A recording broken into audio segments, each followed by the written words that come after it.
A typical mistake at the time of the initial commissioning is that either the Auto ID is forgotten or cannot be carried out. The important thing about the Auto ID is that it only can be carried out in quad mode.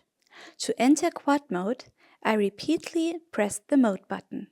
The Auto ID can only be performed in this view mode. It is not relevant whether 1, 2, 3, or 4 cameras are connected. A point that might lead to questions is the mirror inverted monitor menu. This happens when the entire monitor menu has been mirrored and not just a single camera view. To fix this error, I leave the AI menu using the arrow keys.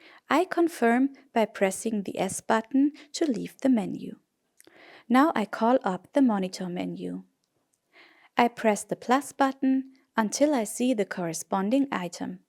Here you can see that camera 4 was mirrored. This does not mean that the camera image itself, but that the entire monitor menu image has been mirrored.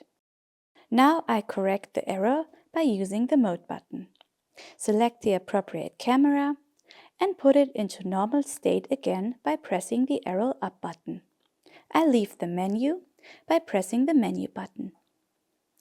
By pressing the S button, I call up the AI menu again, which now appears the right way around.